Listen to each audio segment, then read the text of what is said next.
Thank Yes. you. Yeah. Hare Krishna, Niba. Thank you for joining.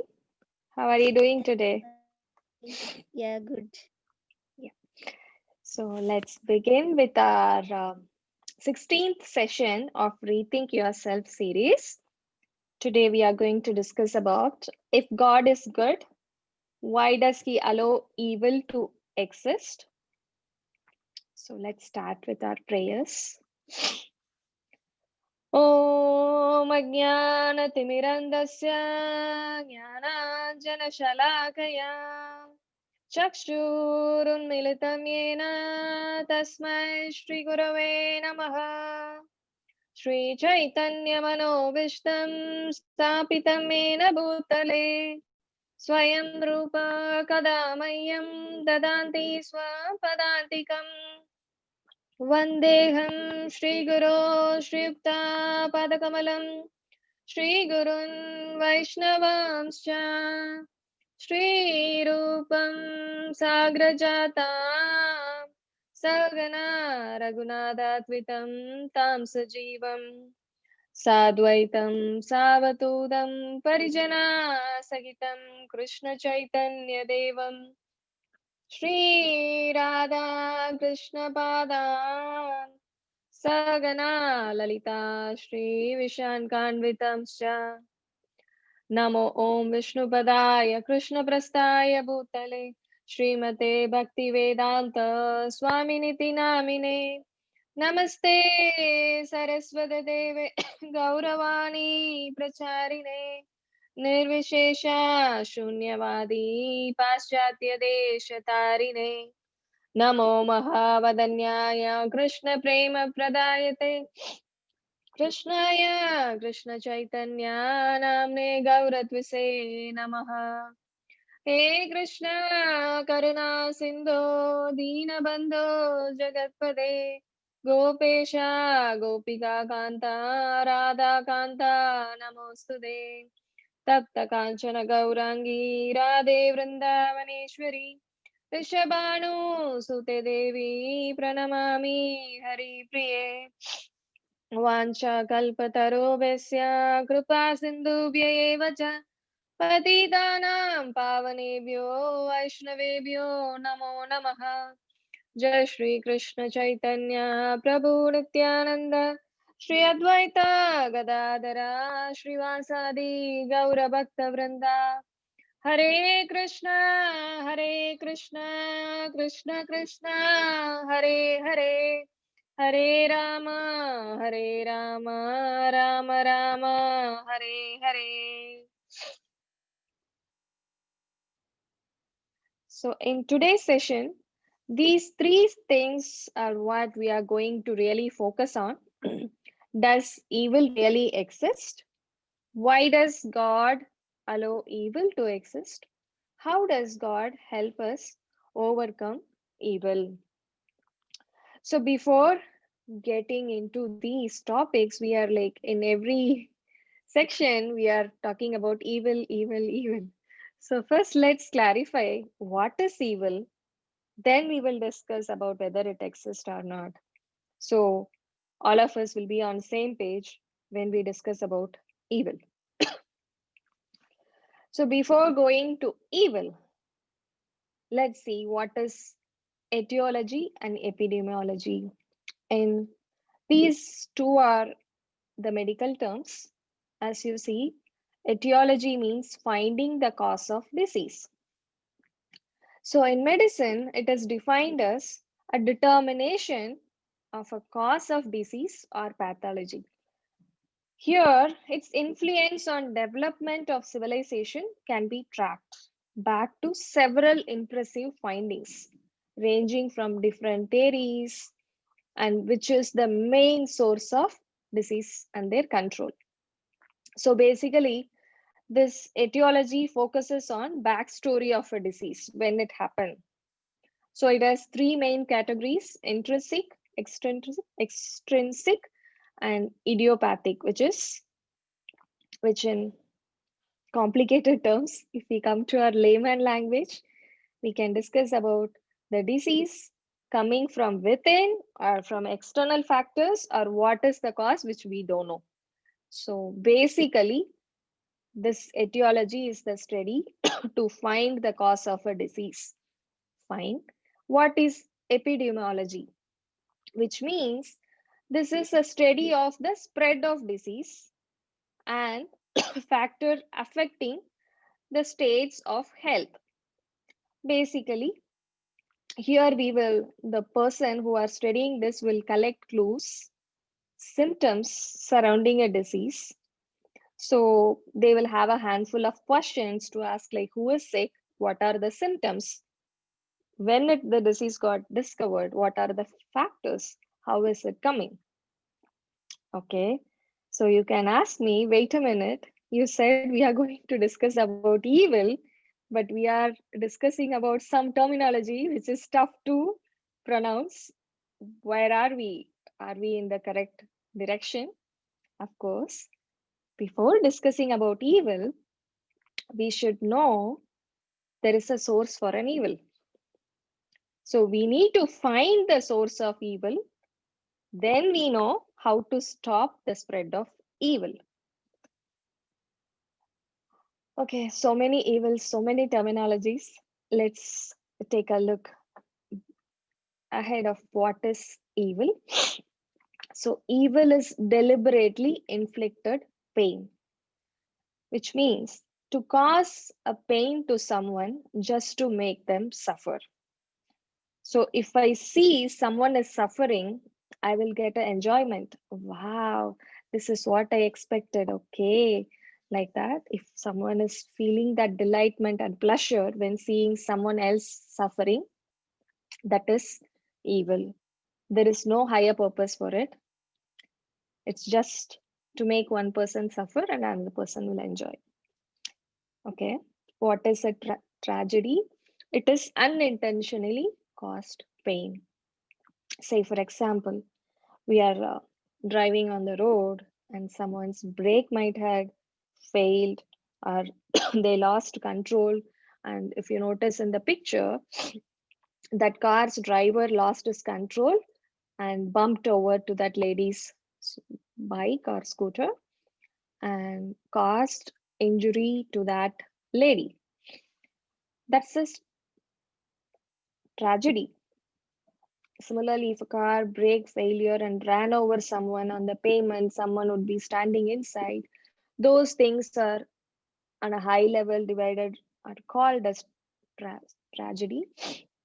If we know that, okay, this person walking on the road, I hate him, I want to hit him, so I will drive my car intentionally to go and hit him and make him suffer. That is evil.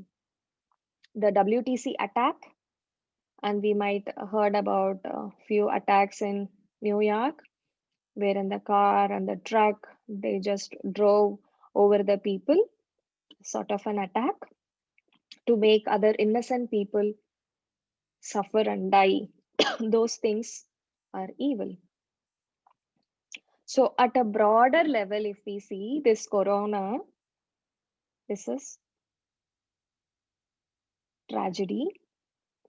But if we think like in another perspective, if someone used this corona as a biological weapon to kill so many people, then it is an evil.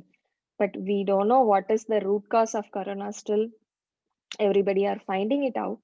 So we don't know whether it is an evil or a tragedy. So if we are seeing this, why this is happening? So many evils, even if this pandemic itself, it's so much death. Why did God allow this evil to happen? And another one, it is to understand the importance, what is evil? So as we discussed, it's to cause pain, but there is no higher purpose for it. So does evil really exist? So why do people do evil things? People do lot of evil things If we take just for a couple of example to see like really people do why. So during the time of Hitler, in the concentration camp, as you see in the picture, in the concentration camps, they used to torture in a innovative new way. It's like there is a meme like, will this guy put a room in a hotel and just thought process brainstorm to get a new idea to implement like that? They implemented lot of new ideas just to punish these soldiers. One of that is they'll just take a huge bag and fill it with mud, and they will ask the prisoners carry it from here to there. So this person should carry from, say, for example, point A to point B, and they will ask, okay, well done, you went there, come back. Just to make mockery or fun, the soldiers get so much pleasure when the prisoners carry that heavy bag, and when they are suffering and with no use, when they go and come back and they are suffering, the soldiers were getting so much pleasure out of it. So this is few years back. If we take 5000 years back, during the Mahabharata time, Duryodhana, he had everything, but he is evil and wicked minded. He derives pleasure from others' pain. Say, for example, the disturbing thing of Draupadi, it's just nothing good to gonna happen. It's just he wanna see how Draupadi is suffering and driving away of Pandavas from their kingdom. Whatever things he did, it's purely out of evilness. If there were like 1,000 people were there during the time of Mahabharata to keep account of Duryodhana's earnings. He is so rich, he won't wear the same dress again ever in his lifetime. But he's not satisfied with what he is having. He just most wicked, and he don't want to give anything to Pandavas. So once when this Pandavas exile time got over, this Pandavas and other kings are discussing with Krishna. Krishna, can you go to discuss with Duryodhana for a peace treaty? We don't want a war, really. We don't want so much people to suffer. So at that time, Krishna went to see Duryodhan asking for some land or some portion of land for Pandavas. Basically, Pandavas are Kshatriyas, they want some place to rule.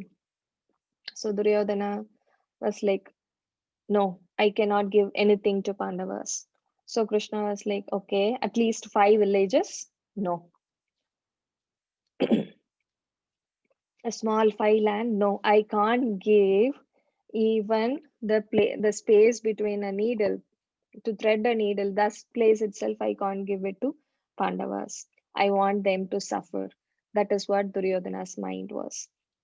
When the Soviet Union um communism period, there were thousands were killed. It's like if you are wealthy, then they will think that you are an evil. You are considered to be evil, and you will cause some evil to the poor. That was the standpoint at the communal period. So we as a people are doing evil things. Okay, fine. So we are doing the evil things. But where does evil comes from?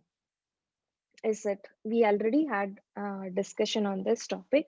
We exist in 3 level. So our existence is not what we see. It is at 3 level. As you see, it's in body level, mind level, and soul level. So body level, it's sometimes pure and sometimes impure. Similarly, mind level, it's sometimes pure and sometimes impure. But at soul level, we are always pure because body and mind are always gross. So it can be pure with impurities. So the nature of the soul is Satchit Ananda. The 3 Sanskrit words Sat, means eternal, also called as truth. Chit means conscious, and Ananda means bliss or joy.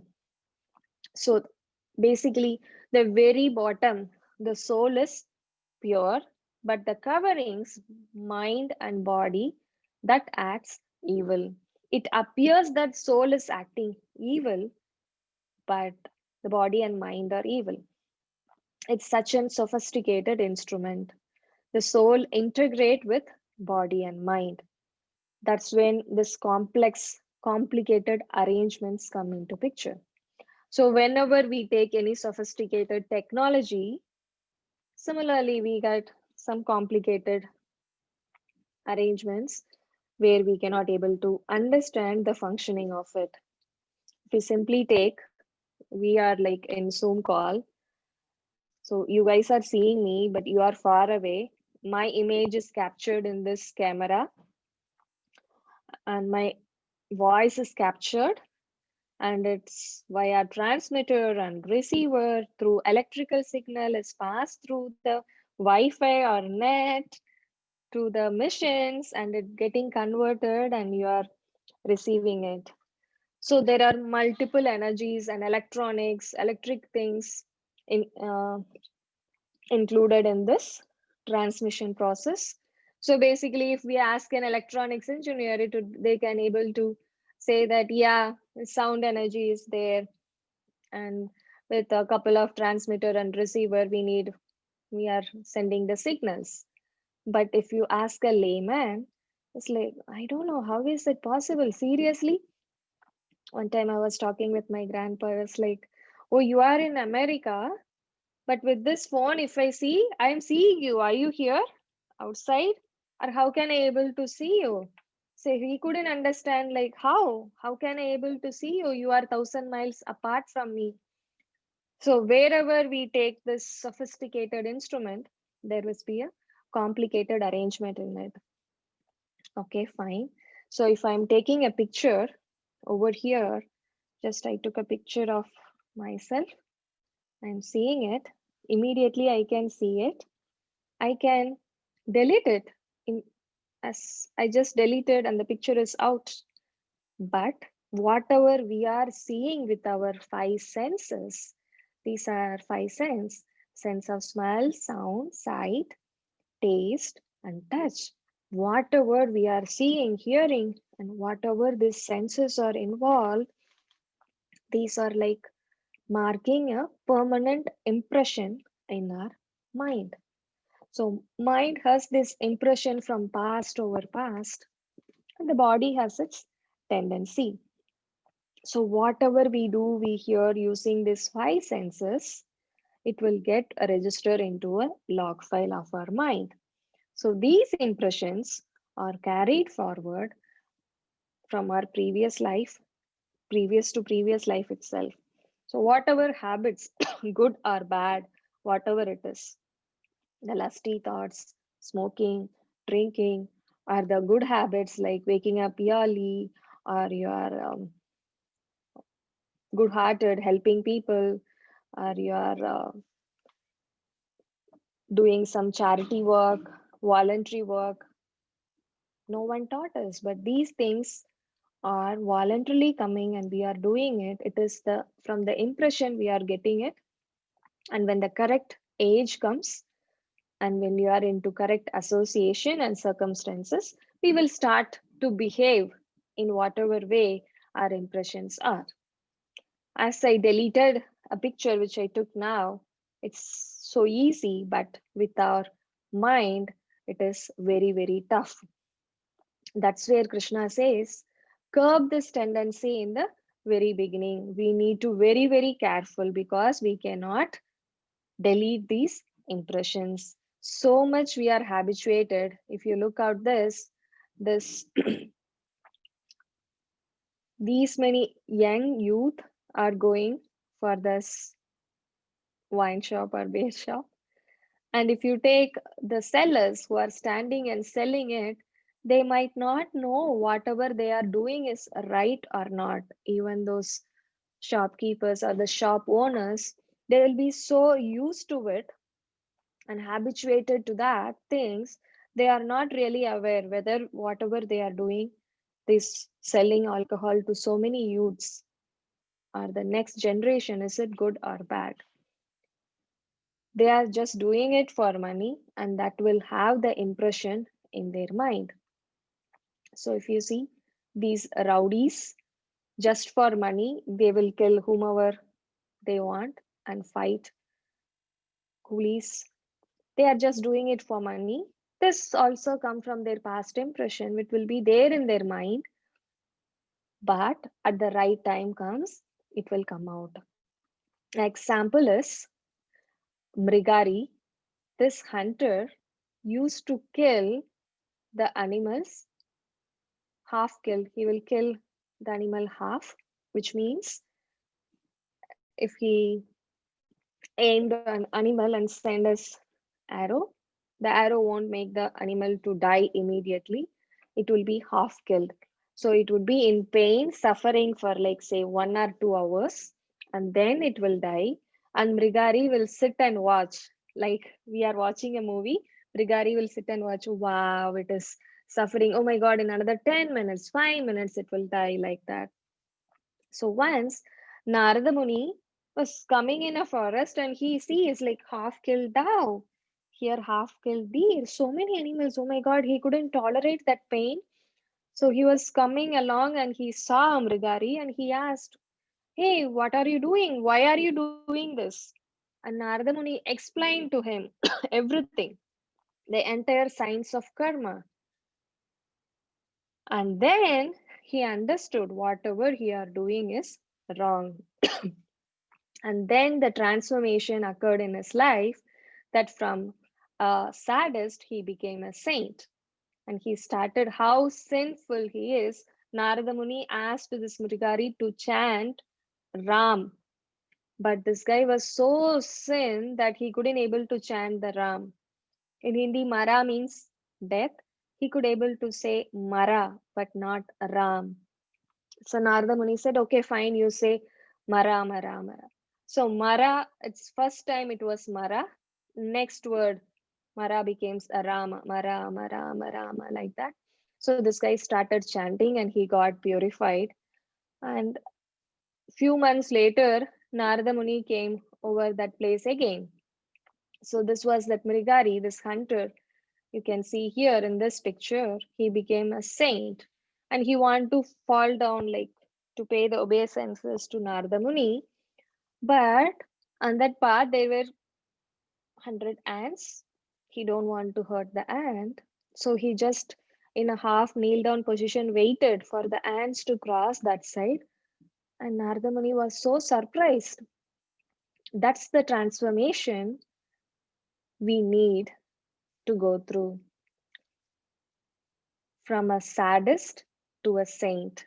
Else, everything will get reactivated and this cycle won't get stopped.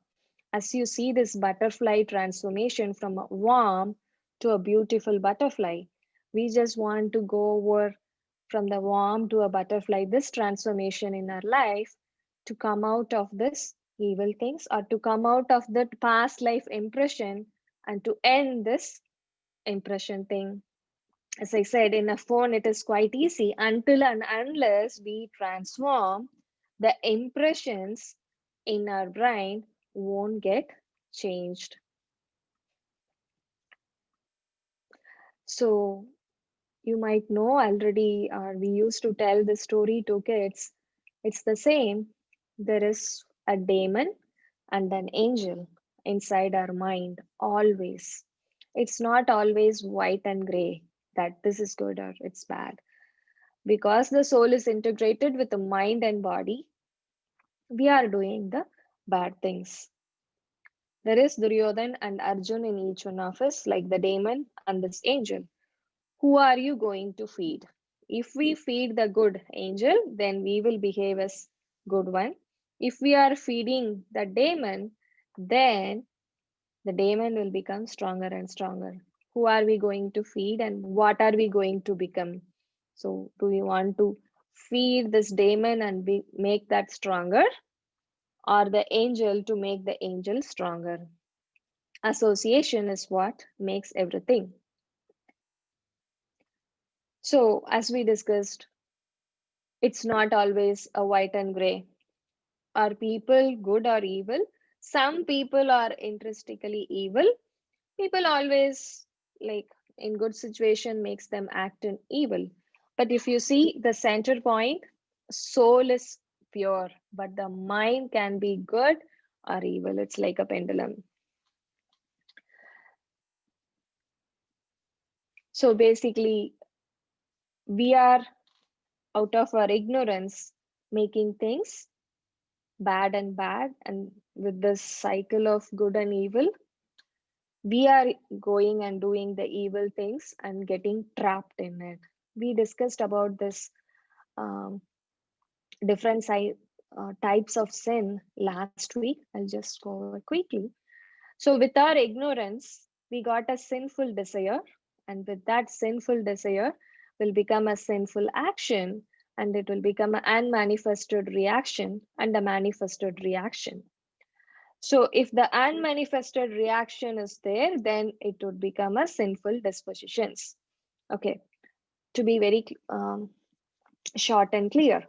So, I got a very bad or sinful desire, and I'm trying to do that into action. I might get the reaction for my action in this life or later in future life. In this life itself, if I do something, I will get the result today itself or after 10 years. Isn't it confusing? Here's an example. Let's say if our kid is not studying good, so it's a class test and the kid is not studying good and they are failing in that. So that's an immediate reaction for the action that the kid didn't study good. So this is repeatedly going on. The kid is not at all studying, always playing, not interested in studies.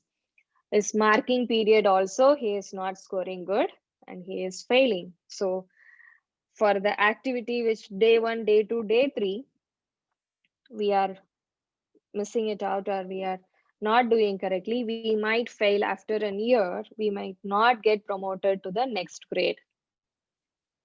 So maybe after that, while we complete our college, we might not get a good job or we won't get marriage because we might not study good, the score is not good, we are not getting a good job, not a good money, we cannot able to run the family.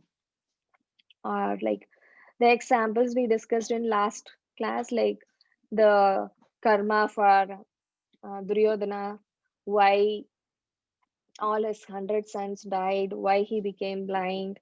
So these are some examples of the apararabdha and pararabdha, that is unmanifested and manifested reactions. So once Karna asked Krishna that, Krishna, do you know my mother left me the moment I was born? Is it my fault I was born in a illegitimate way?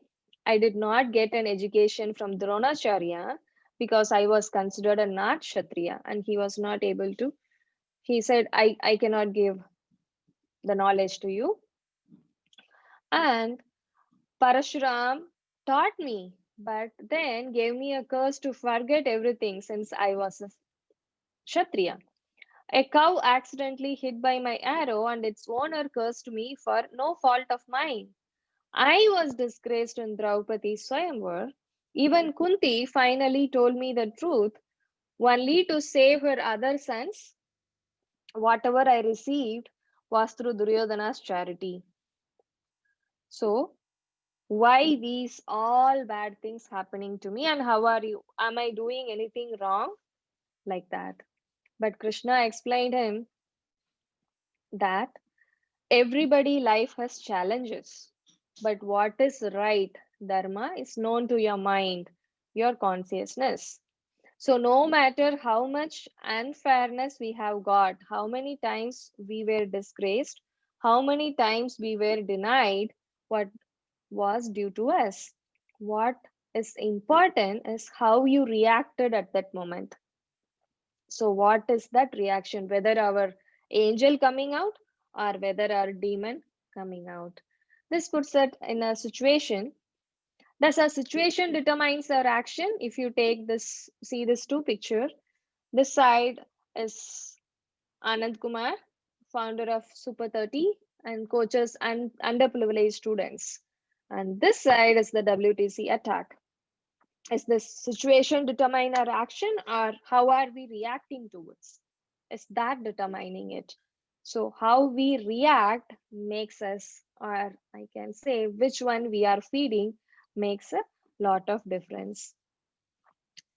So evil is not some external evil being, but the internal accumulated impression in our mind coming out on a correct circumstances or correct time by our repeated wrongdoings.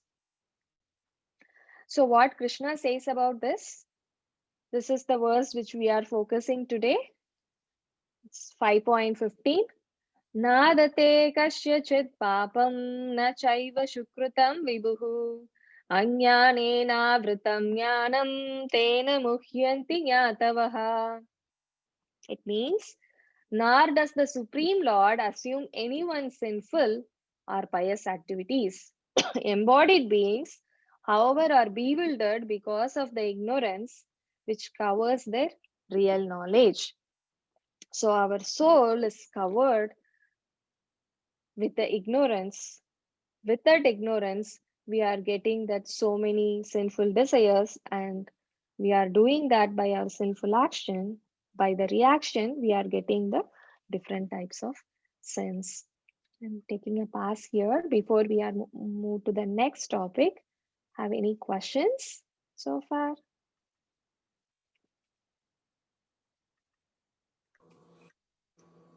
Okay, Mm. No, not for me. sure. Thank you. Let's move ahead with our second topic in today's session. Why does God allow evil to exist? So far we discussed, okay, soul is pure, and because soul is integrated with the mind and body, so we are doing the evil things, and out of our ignorance we are doing. So you can ask like, okay, fine, I am ignorant, but God could have stopped me, right? And he could have told me, hey, you are doing things wrong. Why are you doing like that? Stop it. Don't do this. This is not good. He won't allow these things to happen. Why does God allow these things to happen? Because I'm getting the permission, I'm doing these things. Because God has given us free will, and free will has no meaning without the possibility for misuse of free will, which is love means free will. Love means there is no rule. In rules, there is no love. One way love always exists. That is one way love between God and us. God loves us, but we do not. We are saying, yeah, I love God. But in the fact, we are not loving the God. He gives us the free will. He is like, okay, you want free will? Okay, you want to do this? Okay, fine, do it, enjoy. Okay. But we are like, no, I want more, I want more, I have a lot of desires. It's like, okay, you go to the material world and enjoy, and we are not giving a full stop to our desire. Example, if like a father, the kids are asking the father, hey, I'm going for a tour or vacation, give us some money. The father is giving like, okay, here you go, so and so dollar or so and so rupees. And kids are having an option to use it constructively or destructively. And we are using the free will, like how the kids are using the money. And with that, we are misusing that free will. If we take this, there exists God's will and then free will. And with the will comes the evil. God is God's will is okay, there should be rain in this planet Earth on this so and so period. But where it fall, Either it falls on the weeds or the crops. The growth of weeds is more and more increasing, or the crops are increasing, or our own will. The soul doesn't have control on anything because it is covered with the body and mind. But soul has control on one thing, which is the desire. If I desire to love Krishna, then we will try to come out of this bonding. The love to be inside, I want to love Krishna, or I want my desire, like want to buy this, get that. Everything is my free will. Living being cannot be without a desire. If we take, a few might say like there are a lot of meditation to control our mind, to control our the desire. So they will say like keep a picture and focus on it, little lamp and focus on that, and hear the Omkara sound just to calm down our brain, our mind. But we can't, it can't happen. This five horses you are seeing here, the five senses, this five senses with the reins or acting as a mind, the intelligent is driving this five horses and the soul is the passenger. The driver thinks that he has the control, but the horses might cheat him. So if the desire is not dovetailed with Krishna, we cannot able to make any progress, because these five senses, as we discussed earlier, will keep the impressions, and with that impression sedimented, and we will act in that way. Again the cycle of sin will come. The constant desires catches that desires are always there, but how are we going to use it? So it's like, let's take seeing the eyesight, whether I'm watching the lusty movies or any kirtans, or I'm taking going to the temple and taking darshan of God's beautiful form, or I'm simply watching this movies, which is of no use. Similarly, with the airs, I'm gossiping, talking and gossiping about something, or listening and talking about Krishna. So that's the way to redirect or dovetail our wish with Krishna, so the free will won't become evil. So, why does God allow evil to exist? As we said, free will has no meaning without the possibility of misuse of free will. Our third topic is, how does God help us to overcome this evil? Okay, I understood. I am doing, and I have the choice to feed in my demon or my angel. Absolutely fine. And God gave me free will. Fine. And I am misusing my free will. Okay, well and good. But if I see my kid misusing the money I gave for them for their vacation or trip, as a dad or as a mom, I will help them, or I will ask them, at least I will suggest them, hey, I gave you and you are misusing. This is not the right way. But whether God do that to us, or he will simply like, okay, let them do whatever they want, I don't care. Will really God help me? Yes, God help us to overcome the evil in this three ways: education, purification, and benediction.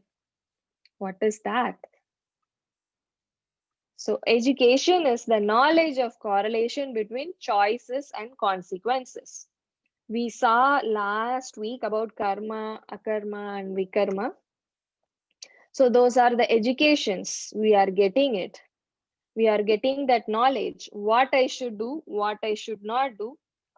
If what I do, then I will come out of this bondage. So in the fourth chapter, we discussed in the few classes before, this knowledge is given to the leaders and to the head of the people to break or to free them from the bondage. So how are we going to free ourselves from that bondage? With the knowledge we are getting it from the Shastras. So that's the choice and consequences we are having. So this is one of the wonderful verse. Yam yam vapi smaran bhavam tyajati anta kalevaram tam tam evaiti kauteya sada tad bhava bhavittaha. Whatever state of being one remembers when he quits his body, that state he will attain without fail. Again, Krishna is giving us the knowledge everywhere. So he is telling, well, you quit your body, if you remind me, you will attain me. This knowledge he is giving to us. If not, we won't know how to reach him. So, how can I remember him when I quit my body? I don't know what my Vada, Kapha, Pitta do at the time. So, it's the practice we need to do through when we are living, so that when we are about to quit, we can able to successfully remember him. It's our life is the preparation for the final exam of death. The next thing he is telling is the purification. Purification is purifying manifestations of the divine that we can connect with. Purification is purely bhakti yoga. What is that bhakti yoga we are supposed to do? The bhakti yoga which we can do is we can chant the holy name, we can visit the holy places, we can read the scriptures of Bhagavad Gita and Bhagavatam, we can do deity worship, and we can associate more with devotees. These are the 5 ways we can do the Bhakti Yoga. And finally, is the benediction. This empowers our impure tendencies and empowers our own pure tendencies. So, Krishna is helping us in a way that someone will ask, what is the price we need to pay to God to hear from Him? We just need to surrender. So, Krishna explained the entire Bhagavad Gita to Arjuna. And then he is telling, thus I have explained to you knowledge, still more confidential. Deliberate on this fully, and then do what you wish to do. So he's giving all the knowledge in the form of scriptures, Vedas, everything. And finally, to Arjuna himself, he is telling, I told you everything. Now do whatever you want to do. So Krishna told to this to Arjuna, and Arjuna was like, okay, fine. He is telling this, oh infallible one, my illusion is now gone. I have regained my memory by your mercy. I am now firm and free from doubt, and I am prepared to act according to your instructions. Here again, as we discussed, for 18 chapter around like the Bhagavad Gita contains 700 verses. Before the in 18.33 till like 18.62, Krishna is explaining everything. This is good, this is bad, everything. But finally, he is giving like your wish, do whatever you want to do. That is the free will God is giving to us. He is giving us the knowledge and everything, but it is on us to choose what are we going to feed in. I would like to share you a quick video about how to surrender. Give me 1 minute.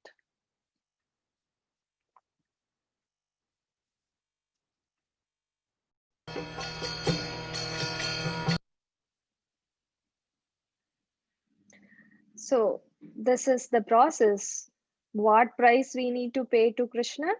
Just we need to surrender. As Srila Prabhupada explains, the process is just 4 things. Always think of me, become my, me means not me. Always think of Krishna, become his devotee, offer obeisances to Krishna and worship Krishna. Then surely you can go back to Krishna. That's the process. How much time it takes? Just a minute to wipe out all our impressions which we had in our brain, our mind, life after life after life. So Krishna is saying, Sarva Dharman Parityajya Mamekam Sharanam Braja Aham Tvam Sarva Papebhyo Mokshayami Masuchaha. Abandon all varieties of religion, just surrender unto me. I shall deliver you from all the sinful reactions. Do not fear. So He is giving us the knowledge and the free will. It is on us what to decide and how to go. You have any questions?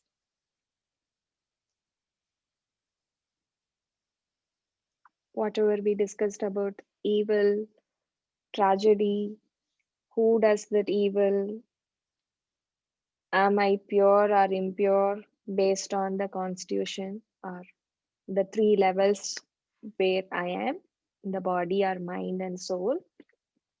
What is God's will? What is the free will? Do I really know what I'm doing is good or bad? And do God help me to not to do the evil thing, or when I misuse my free will? Yes, He did it, and He is giving us the knowledge. Okay, so the last point I want to say is next week is Gita Jayanti, that is on December 25th, the Friday. What is Gita Jayanti? Is this the advent of Bhagavad Gita? Lord Krishna explained this Bhagavad Gita to Arjuna on this day and 5000 plus years back. And this is the day which we are going to get it in another 5 days, which is celebrated as Gita Jayanti. So, as you are getting this knowledge out of the association with devotees and getting to know about this, okay, what is karma, what I should do, what you should not do, and also this is Thanksgiving and Christmas vacation days. If you can gift this wonderful knowledge to your friends and families, to your neighbors. It doesn't cost much. It's $10. And in Bhakti Center, they are doing this Gita Egna. I will post or forward that um, flyer in our group. It's like $108 for 10 Bhagavad Gita. You can sponsor or you can buy. If you want to sponsor it on your name, they will go and distribute the book to the homeless or in the prison, jail, the needies in hospitals, like that. Or if you wish, you can buy it and distribute to your friends and family. If you think that, oh, $100 is too much, you can just get one or two book and you can spread the word and distribute it. You can also share the knowledge with your friends, your neighbors, your family. So they will also get to know about this wonderful thing, wonderful book, wonderful connection with Krishna, what we should do, what we should not do. So, with your help, someone will also get that knowledge and free themselves from the bondage. And if you have some time, obviously 25th is Christmas and it would be a holiday, you can read or the translation or recite one chapter, two chapter of Bhagavad Gita with your friends or with your family members on this auspicious day. So if there is no question, we will call it a wrap for today. Thank you. Talk to you next week. Hari Bol. Thank you, Thank you, Mataji. Mataji, for Thank you. this Hare class. Krishna. Hare Krishna.